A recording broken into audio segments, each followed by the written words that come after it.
So this is the story of the appearance of Lord Jaggannath. It was billed as The Secrets of Jaggannath, and I don't know how that title got kept out, but it wasn't the title that I gave. The one I gave is the one I just mentioned. Nonetheless, for those of you who don't know how Lord Jaggannath appeared in this world, it will appear to be a secret reveal. And I must say that it's very fascinating and very touching at the same time. So let me start from the beginning. There's a lot of material to cover. First of all, it starts in an area called Avantipur. Avantipur is high up in the north of India, near Kashmir. Okay? So, in that area lived a king named Jaggannath. So, King Jaggannath was a devotee of Lord Vishnu, and a very staunch and very sincere, very serious devotee. And anytime he heard anything about Lord Vishnu, he wanted to hear more about it. And it just happened to be that at one time, a visitor came to his court. And the visitor came and began to tell him about an incarnation or manifestation of Lord Vishnu in the form of Nila Madhava. So the more the king heard about this incarnation, his beauty, his way his eyes were, his lips, his smile, everything about him caused the king to become very, very much eager to learn more about him. But before he could even find out exactly where this particular person had seen Nila Madhava, the person had left. And so he didn't exactly know where to find Nila Madhava. So he gathered a group of Brahmins and sent them all over India to try to. So he wanted to find out where this Nila Madhava is. So the Brahmins, they scoured the entire India, and they all returned back unsuccessfully, except one. So one of them was actually successful. He entered into the area called Nilachal, which is where our present Jaggannath Puri is. He wandered into that area, and he knocked on a door. And it happened to be that that area was of a non-Aryan nature or type. Non-Aryan means they were actually pig farmers, and they were known as shovers. Shovers, pig farmers, rather considered lower class. Nonetheless, he knocked on the door, and the door opened, and a very beautiful young woman answered. And he said, "Is your father around?" And she said, "He should be arriving very shortly." So, she welcomed him in, he came in, and then a few minutes later, her father came, and he began to speak to this particular Brahmin, whose name was Vidyapati. I'll repeat it. Vidyapati is the name of the Brahmin. So he asked him, what is his mission here? He said, well, he's on a mission for the king, and he's looking for a particular deity. Anyway, he advised his daughter to act or treat this Brahmin with great hospitality. After a certain amount of time, short amount of time passed, he asked the Brahmin if he would please marry his daughter. And the Brahmin consented to marry her. So he moved into the house there. And after some time, he noticed something very, very peculiar. The name of her father was Vishvasu. Okay? Vishvasu would leave every night, and he would come back the next day about 12 noon. And he would smell, he would have this fragrance of musk, sandalwood, and a few other fragrances. And he was wondering, what was he doing all night? And then to come home and to have this incredible, overwhelming fragrance was absolutely amazing. So he asked his wife, her name was Lalita. So he asked Lalita, where does he go? what does he do? She said, well, I'm not supposed to tell. So she said, well, but husband and wife can't have secrets if you want to have a harmonious relationship, right? She said, yes, but still, my father vowed me to silence. This is so peculiar and so unusual. You surely share this knowledge with me. Anyway, he pestered her for a while, and finally he was able to kind of squeeze the information out of her. And she said, my father, maybe the door closed here, or somebody can go there and try to keep it open. It's a bit diverting to me anyway.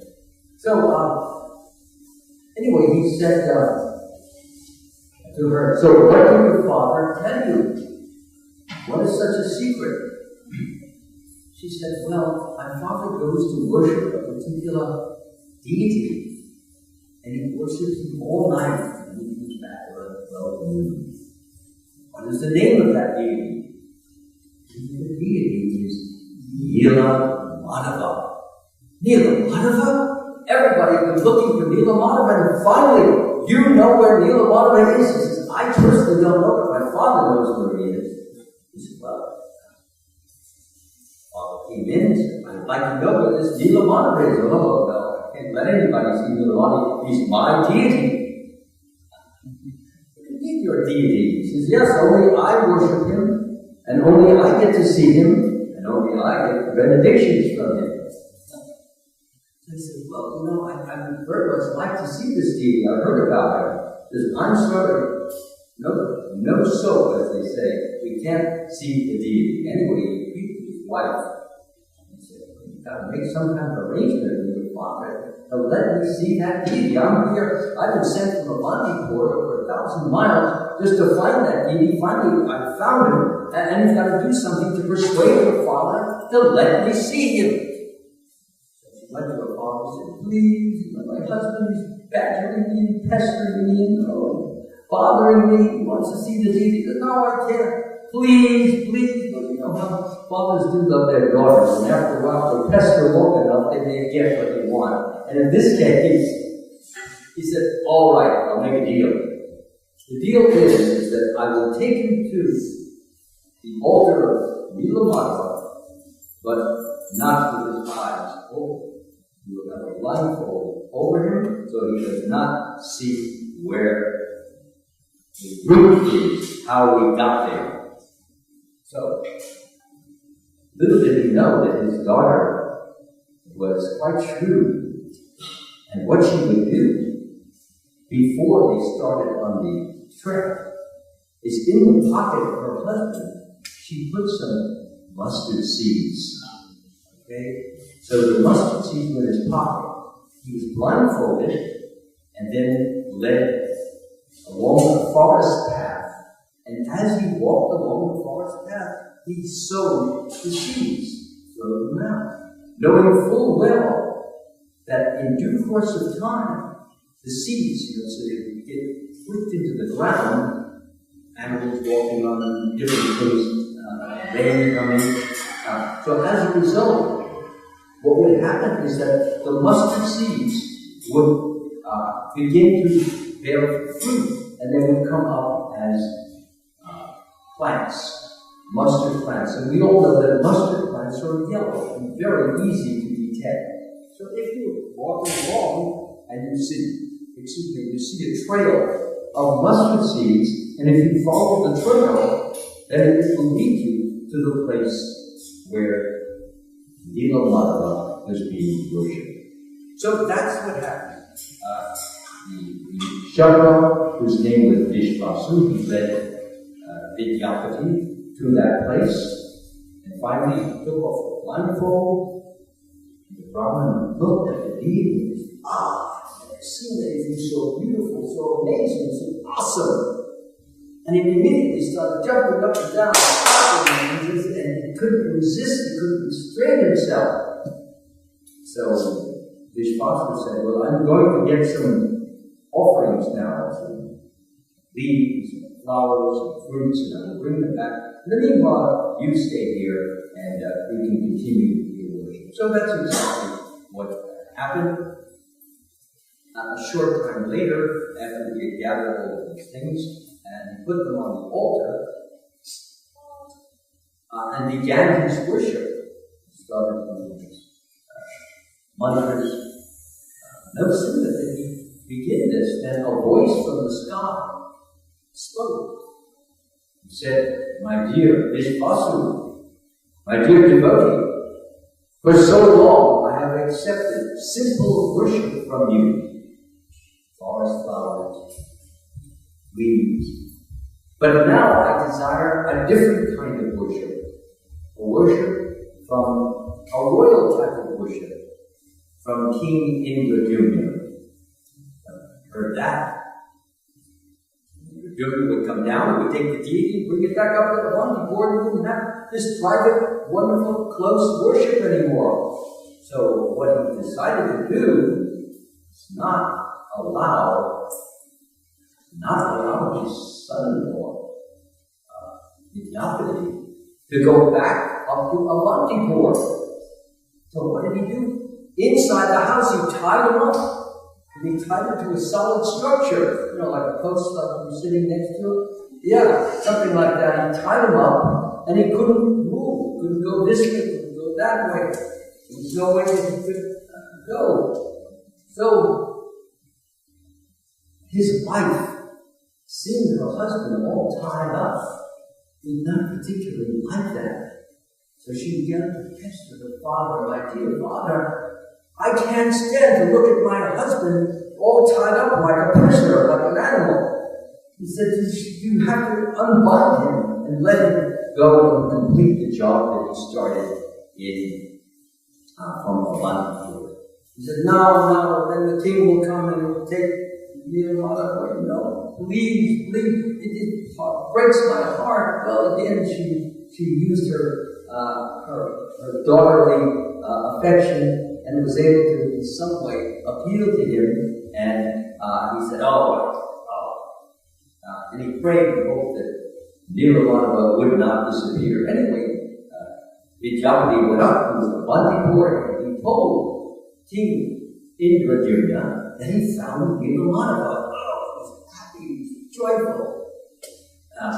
He said, got a company of soldiers, and they trekked down to the area of Nilachala, this community of Shabaras.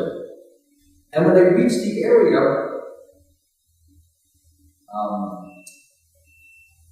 Vidyapati noticed the mustard plants that he had planted, so that he would know how to reach Nilamadeva. So they followed the trail of the plants, and finally they came to the altar where Nilamadeva was supposed to be.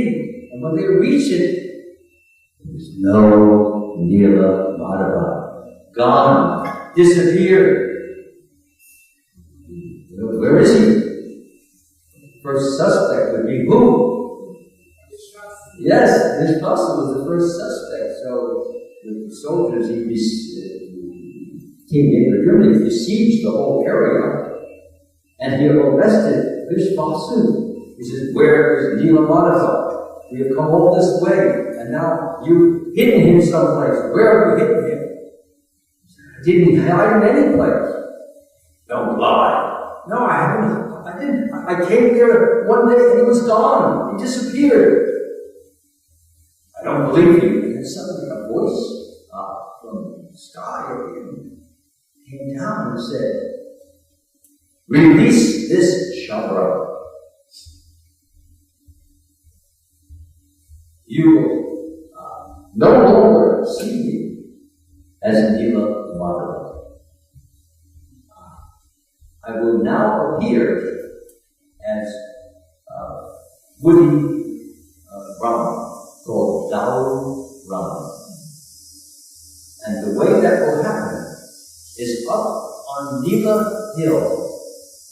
You will go up there and you will build a big, beautiful temple. And at the right time, I will appear in that temple.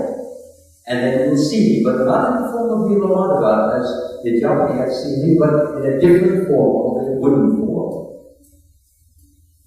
So the king accepted the instruction. He went up to the hill and he established a town there.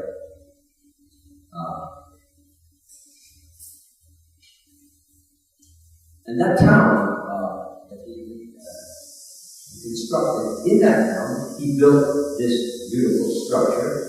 He built it 100 feet down below the earth and 200 feet above the earth. So it's a pretty high temple. And then it was made very beautiful. It was, the outside was ornamented with gold. And on top of the building, he placed what was known as a pinnacle, round pinnacle, and on top of the pinnacle, he placed a chakra, or a replica of the Sudarshan chakra. So it was now very, very beautiful, and he felt that it was certainly beautiful enough for the Lord to want to take residence in that place. But he wanted Lord Brahma to install the deity. Generally, deities are installed by very spiritual persons, often priests, who do nothing except priestly types of activities. So he prayed to Lord Brahma to come, and Lord Brahma appeared there. And after he appeared there, the Brahman asked, "Will you please install the deity when he appears? When he appears here, and do all the mantras and all the prayers that are necessary for an installation." The Lord Brahma said, "I can't do that." Said, "Why can't you do it?" He says, "Because Gaura Brahman is a self-manifested deity.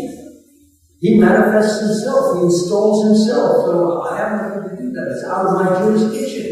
I can't do anything about that, so don't have to worry. This whole area is holy as a result of his wish." He said, "But what I can do, what I will do, is I will put a flag up on the top of the building, and anyone who sees this flag from a distance and offers obeisances to that flag will easily be liberated." As you can see, when you go across, we have a replica of our building here. You see there's that big flag which is above the chakra and it's blowing in the wind. So that's basically the idea there. And so the king was satisfied with this, and he felt for sure that in a certain amount of time the deity would appear. Anyway, he waited, and he waited, and he waited, and he waited, and the deity did not appear. Where is he? Why isn't he coming? What is the purpose of this delay? What's behind it? So we began to think, I must have committed some offense. I must have done something wrong. I must have said something wrong. I must have done something that has caused the deity to refrain from coming and appearing here. What did I do? I can't remember, but in any event, my life is worthless, it's useless if the deity doesn't come, and he hasn't come after some time, so I'm going to take my life. So what he did is he gathered a patch of kusha grass, he put kusha grass down on the ground, and he lay down, ready to fast to death. So that night, in a dream, the Lord appeared to him, and the Lord said, "Do not despair, do not be disturbed. You will see me very soon. I will come flowing in from the sea, and when I do, I will then land upon this shore or on the sand at the place called Monkey Wuhan. And if you just go there tomorrow morning, you will see me there." He was really very rejoicing. So the next morning, with a company of soldiers, they went down to the beach, And sure enough, there was this big block of wood. And they approached it, got close to it, and on the block of wood there were the symbols of Vishnu. There was the chakra, there was the club, there was the lotus, and what's the last one? The conch. Yeah, the conch shell. Yeah. So all four were on there. So this is the symbol of Lord Vishnu. He's announcing his presence. So the king, of course, he was very, very happy, very glad to see this. And the first thing he wanted to do was to try to lift it and take it to the proper and appointed place. So he bent down and he tried to lift. He couldn't even budge it. He tried again. Wouldn't move. Tried again. Still no move. He told the soldiers, come on, let's all get it. Everybody pulled, pushed. Could not budge it even one fraction of an inch. Why was he just moving? They got the elephants. The elephants, they tied on ropes around them, and they tied a rope around the wood, and the elephants would pull, trumpeting, and all that, and no movement. What's going on? Here, the deity has appeared, and now he's not moving. What are we supposed to do? Worship him on the sand? So, anyway, that night he went to sleep, and he got a message from Lord Jaggannath. Lord Jaggannath said, if you want to move me, then this is what you should do. You should get my servant, Vishvasi, and put him on one side of the holy block of wood. Then you should get Vidyapati, my Brahmin servant, and put him on the other side of the block. And then you should get a golden chariot and put that chariot directly in front of me. And you should have a rip-roaring, rousing kirtan. And you'll be able to move. So, King Gita wondered, is it true? Will you really be able to move him? Anyway, so he got Vishvasi, put him on one side, he got Vidyapati, put him on the other side, got the chariot, and the chariot was there, and then the kirtan started. They got all the people from the town, and they were chanting, and dancing, clapping, and everyone was rejoicing. And then as the kirtan began to end, the king placed his arms around the block of wood, and he prayed, my dear Lord, please mount the chariot. Please mount the chariot, please. And sure enough, when the kirtan ended, the king bent down and lifted, and it lifted. He lifted it higher, and it lifted higher. So he got everybody around, and they all lifted the deity, and they placed the deity in the chariot. They moved the chariot to a designated place near the temple. So that's what happened up to this point. Well, now they have this beautiful big block of wood. The next thing that had to be done is there had to be some artists or sculptors who would carve it. This is a very special piece of wood. They wanted to make certain that that this was carved properly and beautifully.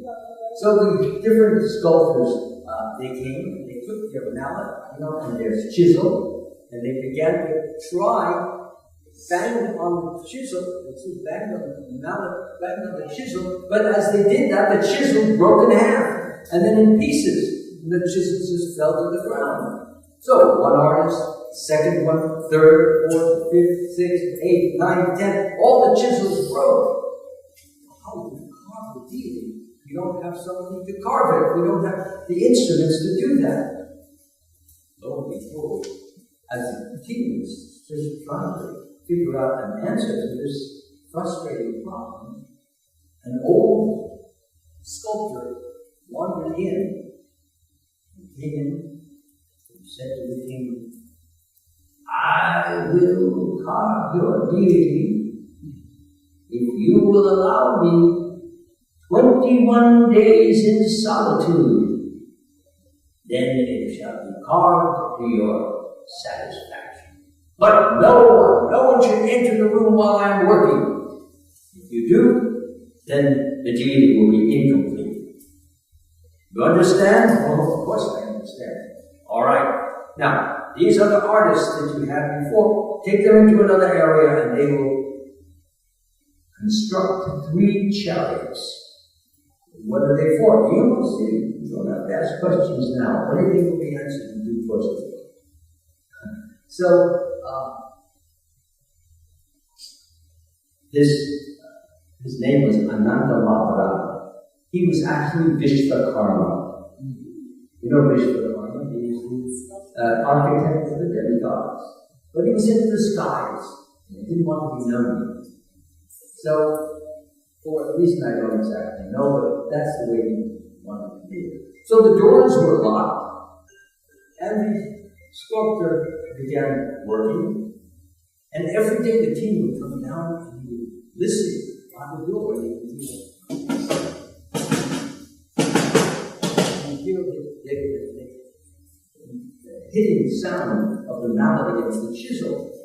Ah, yes, it's getting closer. The day is getting closer. And finally, the 14th day came, and he didn't hear anything. What's happening? There's no sound. He waited for morning, afternoon, evening, still no sound. I wondered, what has happened to Ananda Maharana? Is he sick? Is he unconscious? Is he dead? What's wrong? Why can't we hear the chiseling going on? So he asked his minister, what do you think? He said, just be patient. Wait. He asked his wife, what do you think? No, I think there may be something wrong with him, and we should go inside and try to find out. Maybe he needs our help. So the king was betwixt and between. He didn't know exactly which way to go. So finally he decided that he would go inside. If the artist needed some help, then certainly he should find that out. If he didn't, then he would just go back out, and hopefully the sculpture would go on. Anyway, he went inside, looked around. There's no Ananda Maharana. Sculptor, Ananda Maharana, where are you? No answer. No reply, no response. But deity forms had been carved. Well, it was once one lot, now we had three forms. And one was in the form of a female, and the other was in the form of 2 males. And then he looked at them, looking from the top of the head, coming down, down, down. And he looked at the hands. Well, there were no hands. You know, Jaggannath has no hands. So there were no hands there. And he went down further and he had no feet. No feet. Deity without hands and feet. The only reason this has happened is because I entered this temple where the carving was going on 7 days too soon. Oh, what have I done? I stopped the progress of the deity, and he felt terrible that what he had done was terribly wrong, and he felt he really didn't have a right to live, since whoever heard of a deity without hands and without feet? Inconceivable. So he went back up to his bedroom and got all the kusha grass, and there he went in front of it. Again, fast to death. That was his plan. Because he felt so guilty, so remorseful, that he didn't even have a right to live. So therefore he decided that he would just lay there and fast to the end. Well, he went to sleep that night, and again the Lord appeared to him in a dream. And he said to him, my dear king, you need not be in anxiety. You need not feel any stress, because this is all part of the sweetness of my pastime. He said, what do you mean? He said, well, the reason deity has no hands or no feet is because In the scripture, it is mentioned very clearly, the Shvedasvatara Upanishad, that Lord Jaggannath and Baladev and Lady Subhadra, they have no hands nor feet.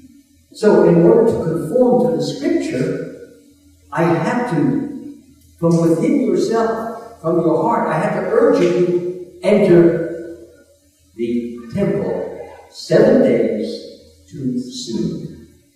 It was just my pleasure, just my fraud. So please forgive. But we could not have a Lord Jaggannath with hands and feet, because the scripture states very clearly that he has no hands and feet. The next thing that the Lord said, that if you want to occasionally worship me in opulence, then you can do that.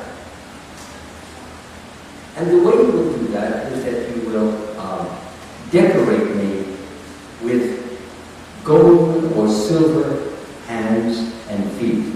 But this is done on a rare occasion, and probably you will see our Jaggannath deity will have golden hands at the festival. Usually we do that on special occasions, but normally it is not. It is not done. So that was the first thing that the Lord had asked the king, that if he wanted to do this, he could do this on an occasion. The Lord further said that every year there should be a festival in which he, his brother Baladev, and sister Subhadra should ride on one of the 3 chariots that had been constructed by all the other artists. The king agreed to do this, and then the Lord further said that the descendants of the Kshatriya, Vishvasu, his descendants should be the Dayatas. A Dayata is a person who transports the deity from inside the temple to outside the temple onto the chariots. So he said that the descendants of Vishvasu should be the Dayatas. They should be the ones who transfer me, my brother and sister, onto the waiting chariots outside. He further said that the descendants of the Japanese Brahmin wife, they should be those persons who worship the deity, and they would be called the Pujaris. And furthermore,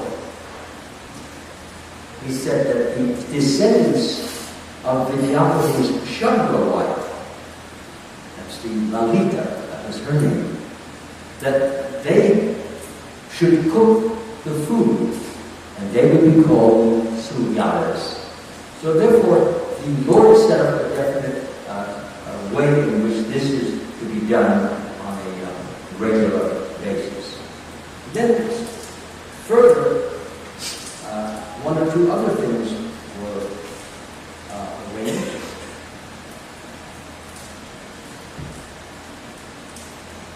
Yes, the king then asked the Lord if he may keep the temple open all day except for 3 hours. And the reason for that is that he wanted the deity, he wanted the Lord to be accessible to as many persons as possible throughout the day. So whoever would come in the night, would come in the daytime, the temple would be open and would be easily accessible, and people could worship the deity.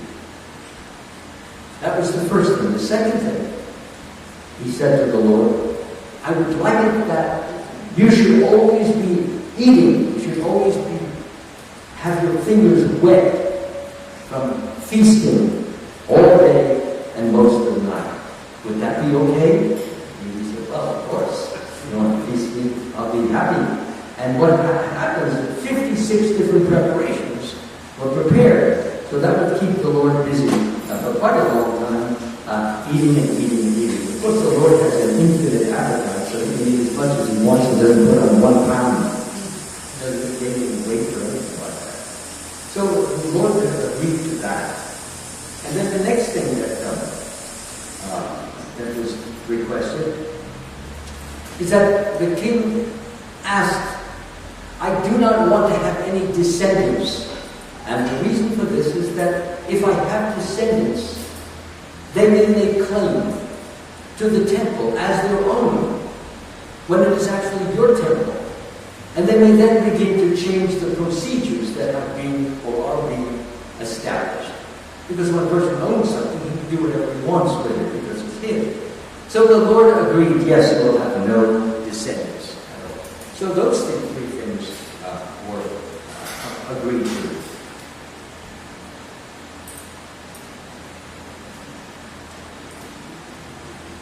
The next thing is that the king asked a very pointed, a very important question, which I'm sure most of you now have that question.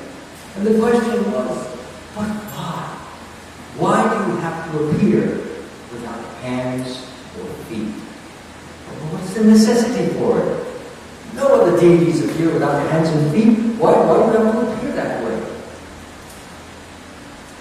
But the Lord said, you will know the answer to that very soon. At that point, the Lord disappeared, and the king woke up. And when he woke up, shortly after, who should appear before him but Narada Muni? Narada Muni, I know that you want to have the answer to why the Lord appears without hands and feet. Most people don't know that. So Narada Muni said, I was a witness to the pastime of how that occurred. So the king said, please tell me the story. He said, long ago, I went to Dwarka, and I entered one of the palaces, and then I entered one of the chambers there, and I noticed that guarding the door in that chamber was Lady Subhadra. And I asked her, can I go into the next room? She said, no, you can't go in. Why can't I go in? She said, well, there were some ladies in there, and they're talking about the pastimes of Krishna when he was in Vrindavan. And it's very intimate, very private. And they don't want to be interrupted. And he said, all right, I'll just stand by and wait till the conversation finishes, and then I'll go in. She said, yes, that would be okay. Then who should happen along in a few moments was Krishna himself. Now, the reason that the ladies had posted Subhadra at the door was so that if Krishna came and he entered and he would hear these pastimes of Vrindavan, he would become overwhelmed with ecstasy, so much ecstasy that he might become agitated or disturbed or lose his normal consciousness, and they wanted to prevent that. Because remember now, he's not in his Vrindavan Leela now, he's in his Dwarka Leela, which is much more formal, much more staged, much more composed. So Subhadra's business is to tell her brother, and he's engaged, she's not sorry, but I can't allow you to enter. Why not? Well, because ladies are discussing your pastimes and they don't want to be interrupted. Well, if they're discussing, then I'll just stand here and I'll eavesdrop. She said, as you wish. So he's standing there and he's listening to this conversation that's going on. The more he's listening to it, he's starting to shake. He's listening to those incredible pastimes, the gopis and the Rasa Leela dance. When they were walking in the forest, when they entered into water and they were splashing one another. So as he's remembering all these things, his ecstasy is growing. It's getting more intense, and he's starting to shake, he's starting to shiver, he's perspiring, and slowly but surely his hands begin to disappear. Now what is that reminiscent of? Lord Chaitanya. When he was in the ecstasy of Krishna and the gopis and the Rasa Leela dance, his arms completely went inside. And you couldn't see, he was like a turtle. He just saw the shell of his body. Same with the legs. Of course, after some time, the arms came out and everything became normalized. So the same thing happened with Krishna. had no hands, he had no feet. And he just stood there stunned, awed, amazed by remembering or reminiscing that incredible pastime with the gopis. Remember, he's not had that kind of interaction in Dwarka. Dwarka, as I said, more sophisticated, more formal, more cultured. They don't express themselves in the spontaneous, overflowing way that persons who live in a village or a forest situation might do, because there's no necessity for such restraint and such formality. In palaces, everybody is formal, they speak in a certain way, they bow their heads, they walk in a certain way. Everything is very cultured, very studied. Anyway, Balaram came along, and he saw his brother just standing there. You know, the big Jaggannath eyes that you see on him, and he's just standing there. He said, what's going on, Balaram? Krishna, what's happening? He stood there, and Subhadra said, well, he was listening, or eavesdropping on some of the pastimes that the ladies inside were talking about. Can I go in? No, nobody can go in. Who was describing the stories of pastime? Who was describing the pastime? Narada Muni. Yeah, Narada Muni is, he's telling this to King Indrajit. No, who was describing the stories to all the ladies? No, the ladies were just discussing amongst themselves. Rohini, maybe Rohini. What Gopis? No, this is Dwarka ladies. These are ladies from Dwarka. Yeah, no, they're talking about what they had heard, and they wanted to have this discussion amongst themselves. No, these are not the gopis. These are Dwarka ladies. And so, Balaram, he wanted to go in and he wanted to hear, but Subhadra said, no, you can't come in.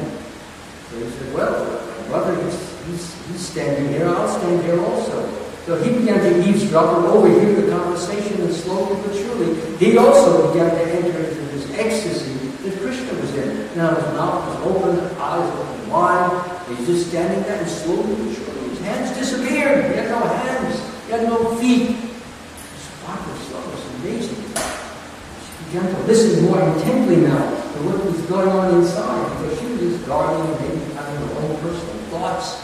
But now she began listening, and surely, lo and behold, her hands disappeared and her feet disappeared. And Narada Muni was watching all this taking place. And now he's telling this story to King Indrajit, who wanted to know how and why Lord Jaggannath has no hands or feet. So therefore, when finally the ladies finished their conversation, they opened the door, and Krishna slowly came back to his normal state, in which he had feet, in which he had hands. Narada Muni approached him and he said, "My dear Lord Krishna, I beg the following mercy from you. Would you please allow the whole world to know of this particular incident in which you became so ecstatic on listening to your Vrindavan pastimes to the extent that you have lost your hands. This is a very striking feature, a very awesome and amazing situation that I would very much appreciate if you would reveal it to the entire world. Would you do that?" He said, "Yes, I shall do that." So now you all know the story as to why Krishna has no hands, no feet in the Jaggannath form. Okay? So the next question comes is,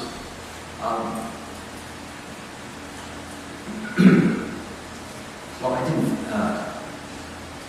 I didn't finish yet. So there's still a little bit more which takes place. So let me finish that. So after that was explained, Lord Brahma, he disappeared, and then Goddess Saraswati, she appeared on the scene, and she told King Indrajit the way that the deities had to be painted.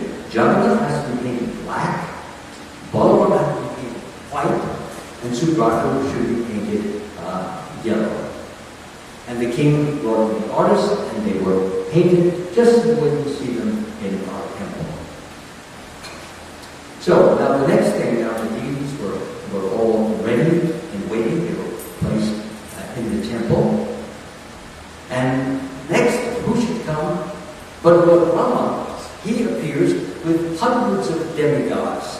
Some of the topmost demigods are Surya, Chandra, and Vayu, and so forth. And all other sub-demigods and sub-demigods, they all come down because they're going to have the first Rathayatra Festival. And so what happens is that Lord Brahma is there, and he sends a message to Vishvasu and all of his associates, and they then begin to do their deity work, which is to transport the deities from the temple to the cart, and each deity placed on his or her respective cart. So the deities, as you read in the Chaitanya Charitamrita, that's exactly what they do. They put them, they were installed on the carts, and then all of the demigods, they began to chant, sing, dance, clap, and it was a very ecstatic situation. So much so that they were then prompted to begin to take the ropes which were on the chariots, and they began pulling the ropes so that the chariots would move forward.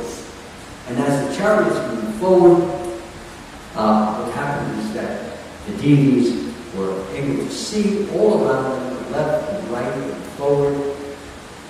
And whoever they would look upon would be blessed with liberation. Not instant or immediate, but the process of liberation would start. So that was the first Rathayatra Festival that took place. But what is the Rathayatra Festival? What does it symbolize? Well, we have to go back to the time when there was a solar eclipse which took place in India. And generally when there was a solar eclipse, what happens is that people, because there are evil vibrations which are sent down to protect themselves, they go to a holy place where there is a holy river or a holy lake. And they bathe in the holy river or lake, and there is chanting of the Lord's holy names, which is a protection from all of the bad or worldly vibrations. So it just happened to be that the residents of Dwarka, they went to Kurukshetra, where there are 5 lakes which have been established by who? Anybody remember? King Lord Parasuram. This is in Kurukshetra. There are 5 different lakes, and the people will bathe in those lakes in order to not only be purification, but protection as well. So they came, the residents of Dwarka, and then the residents of Vrindavan, they came. So the gopis of Vrindavan were in one area, and then the residents of Dwarka were in another area, and they saw Krishna, and their hearts began to flow. And they just gazed at Krishna. They couldn't stop looking at Krishna. Krishna felt their desire to want to talk with him. So he walked over to them. And he said to them, I can see that you would like to talk something. They said, yes. Well, the atmosphere there was so completely different, and so completely contrary to the atmosphere that the gopis knew Krishna in Vrindavan. It's a simple forest lad.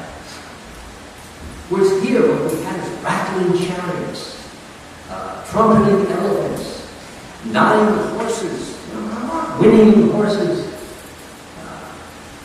soldiers, loud speaking, brusque, not very sophisticated, not very cultured.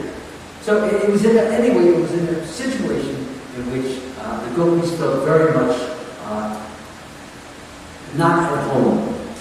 And it was not the environment or the atmosphere that they were used to meeting with Krishna, because it was a forest environment. So they said, could we please leave this area now and go into the forest, which is nearby? And they went to the forest nearby, sat down, and they said to Krishna, are you ever coming back to Vrindavan? You said you would come back, but you've never come back. Why? He said, well, there's some more demons that I have to kill. So he said, as soon as I kill these demons, then yes, I will definitely come back. And we can again resume our loving pastimes as we once had. So the gopis were pacified and they felt very good about that, especially since they were in this natural nature environment with beautiful flowers, birds twittering, and green grass, and fruits on the trees, honey coming from the trees. They felt very comfortable in that situation. So the Rathayatra Festival symbolizes this taking of Krishna, or drawing Krishna away from that noisy, crowded, chariot-rattling situation, and bringing Krishna back to Vrindavan, which was the pastoral or forest glade that they came to, in which they sat down. And that is actually what happens when we take the ropes and we pull the ropes of the chariot. So when we have a chariot on which will Jaggannath rides, there is 5 wheels, so we take the rope and we pull them, and in effect we are taking Krishna back from Dwarka to Vrindavan, so that they can engage in the most intimate, the most enjoyable, the most heart-stopping, if you will, pastimes. So that is one of the important aspects of the Rathayatra Festival. Another important aspect is generally people go to the temple to see the Lord and worship the Lord or serve the Lord. But in this particular incarnation, the Lord goes to the public and he rides on the chariot and he sends out his blessings. He sends his compassion, he sends his kindness, he sends his sweetness, so that everyone and anyone who gets the glance of Lord Jaggannath is being blessed in such a way that liberation is definitely guaranteed, and it will take place over a period of time. The liberation that is being referred to is not Sayushya liberation, which is merging with the infinite light. There are 4 other kinds of liberation, which is living in the same planet as the Lord, having the same form as the Lord, having the same opulence as the Lord, as well as having a friendly, close association with the Lord.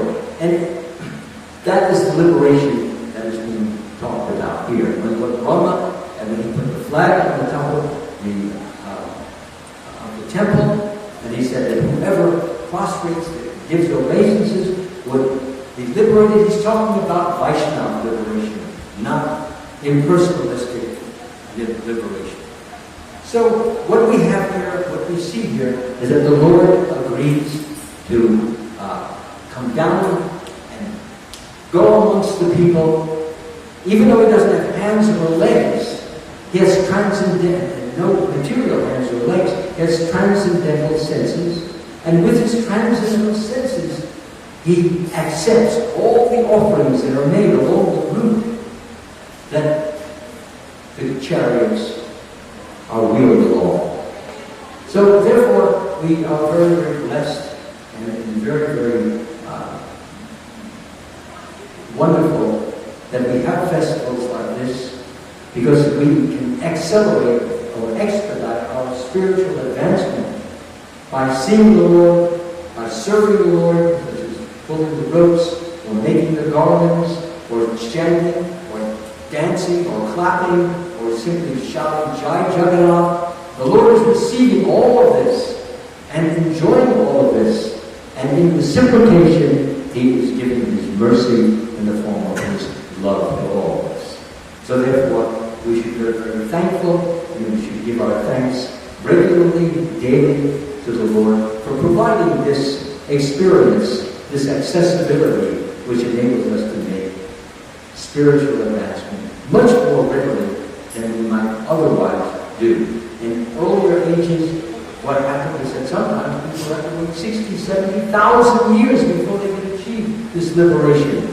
Whereas in Kali Yuga, things are a little easier because this is the period of quarrel, dissension, and it's very difficult to be even peaceful.